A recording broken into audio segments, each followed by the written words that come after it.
Our final speaker for today is Jackson Feezell. Jackson has been thinking about Northern Irish culture before he even arrived in Emory in August of 2013. After accompanying his father to Ireland on several research trips, Jackson developed a passion for Irish culture and history. His project, Border Voices, blends politics and sociology to explore how millennials who live along the border between the Republic of Ireland and Northern Ireland in the United Kingdom think about their society. Border Voices is divided into two parts: a rigorous exploration of border studies as it relates to the Irish border, and an analytical summary of the 34 interviews that Jackson conducted with almost 36 students who live along the border. When Jackson starts a PhD program in anthropology this fall at the State University of New York in Binghamton, he will work to further develop and to expand his research. Jackson.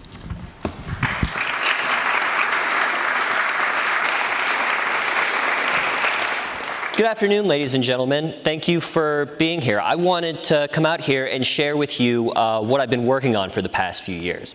But as Dr. Tavener said, you know, this really started before I got to Emory and Henry. It started when I was 17 years old and my dad took me on a trip to Belfast, Northern Ireland. I really wish he were here today. Like I said, he's played a big part in sort of helping me shape this research, and he also gave me the idea for the title. So. Thanks, Dad. This is the Peace Wall in Belfast, Northern Ireland. It runs between Catholic and Protestant neighborhoods in the city, and it still exists today. It keeps these neighborhoods apart. Now, when I was 17, I was coming from the suburbs of Charlotte, North Carolina, so I'd lived a relatively sheltered life. So to see a symbol of this kind of tension, of this kind of violence, it was quite shocking to me. So naturally, I wanted to go do more research. And I found that this border was tied to another border, the Irish border. In 1921, Ireland was partitioned into the Republic of Ireland, which became a free state in the south, and Northern Ireland, which remained a part of the United Kingdom. Now, this border was drawn in order to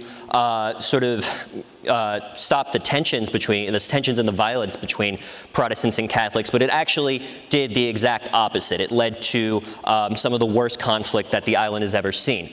A period that we know as the Troubles. Now, this was a period of violence between Catholic and Protestant militants between 1968 and 1998. Thousands of people were killed, and it's really a scar on the history of the island of Ireland. Now, you may be asking, what does this have to do with the border? Well, in 1998, the Good Friday Agreement was signed. This was the agreement that brought an end to the conflict. And so throughout the conflict, the border was like you would see in this picture on the left. Very militarized, a lot of British soldiers that would be checking vehicles. Getting across the border was a pretty hard process if you wanted to go between Ireland and Northern Ireland. But after the Good Friday Agreement, the border became far more easy to cross. As you can see in this picture on the right, this is a picture of another picture of the border where you can see cars just driving back and forth. There's no policing, there's no military, there are no soldiers, so the border is really quite open. So what I wanted to know is how people my age viewed this period of development for the border as it's gone from this period of militarization to now being effectively open. I wanted to ask the millennial generation, my generation, because they're quite unique. They're the first to grow up without the troubles raging in the backgrounds of their daily lives. They wouldn't be as intimately familiar with this violence as their parents would have.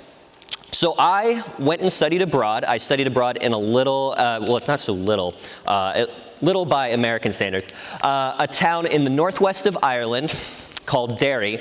It's right on the border. So I had pretty easy access to people my age that were intimately familiar with the border. So you can see there on this nice little map made by a good pal of mine, Alex Cooper, who's out in the audience. You can see that I interviewed people from all over Northern Ireland, but I also interviewed people in the Republic. A lot of people from Donegal, because I was quite close to County Donegal, as well as people from Dublin, Galway, Monaghan, all these places. And I really asked questions that tried to get at how these individuals viewed the border. So as you can see, I asked them to give me their definition of what a border is, and then I asked if they thought that applied between Ireland and Northern Ireland. And the narratives, the stories that I was able to collect were quite fascinating and demonstrate the wide variety of ways that the borders proceed. So today, I actually want to share with you the actual voices of some of the respondents that I interviewed. So first, we'll talk about respondent 13. Now, you'll notice that I refer to the respondents for the purposes of anonymity by respondent and then the number, the chronological order that they were interviewed. But I can tell you a little bit about respondent 13. So he's male. He was raised Catholic, but kind of fell away from his faith as he grew up. And he's from Belfast, but he grew up on both sides of the border, so he had quite a unique perspective. As I said, he was raised Catholic, so he was raised in a relatively nationalist family, meaning that his family would want to see Ireland and Northern Ireland divided, or united, excuse me, not divided. So essentially, what happened is, as he fell away from his faith, he grew more politically active, and he joined this political party in Northern Ireland. Some of you may have heard of it. It's called Sinn Féin. Now, Sinn Féin used to be associated with a more militant group of Catholics called the IRA in Northern Ireland. They've disassociated themselves from those militant aspirations. However, they still have this goal of a united Ireland in mind, and I think you're going to see this come out in Respondent 13's words. So, Joe, if you will. That is a tough one, you know, because on one hand, I mean, the border here could be construed as something different. I would like to say that, well, here personally, I believe it's just an imaginary line used to separate a whole country. I mean, it makes no sense. If you look at the likes of Europe, right? Europe's one big continent. Yeah. And it's all connected. Borders make sense there. Mm-hmm. To divide massive plots of land, it works. Mm-hmm. Right? Here in Ireland, you have a border separating 6 counties from another 26 counties, mm-hmm. on an already small island. Yeah. In which you have, 2 welfare systems, basically 2 of everything. You only need 1 of. So you'll see that Respondent 13, he doesn't see the border as much of a divide. He sees one Irish culture. He sees one Ireland. Now, this is quite an interesting view, but I wouldn't necessarily say it's the norm, because there are some people that see completely different issues on both sides of the border in Ireland and Northern Ireland. So I wanted to talk a little bit about Respondent 8. Now, she has quite an interesting story. Respondent 8, she's female. She was also raised Catholic, but also has struggled with her faith some, because you see, she's gay. So our conversation, it was quite interesting as she kind of told me about her struggles with being gay and that interacting with her identity as a Catholic, her identity as Irish, coming from the Republic of Ireland, a little town called Letterkenny, right across the border. But what I want to go into is how she perceives the border, because it's quite different than Respondent 13's, as I think you'll see. So I should have said this before as well. Please follow along the words up there, because that's the transcript. These accents can be a little bit hard to discern. So Joe, if you will, for this one. I think it was St. Patrick's Day, maybe 5 years ago. There was, I would call it a mini riot in Derry. And my friend wasn't seen for 3 days. Gosh, okay. So, stuff like that. Like it had never happened here, and it always kind of happens in Northern Ireland. It's going from one place where your nationality doesn't matter to going to another place where your nationality kind of does. Did you hear that? Stuff like that would never happen here, and it always kinds of happens in Northern Ireland. She sees the violence as being contained by the border in Northern Ireland. She sees 2 completely different sets of issues.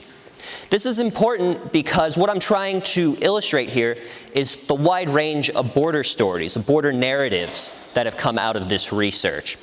And these border narratives, these stories, are more important now than ever. Some of you may know on June 23rd of last year, Great Britain voted to leave the European Union, also known as the Brexit. Now, the EU is incredibly important in Northern Ireland because they've funded a massive number of projects aimed at peace. Also, because the Republic of Ireland and Northern Ireland are both EU member states, that border, that's why it's able to remain open, because of the free travel zone within the EU.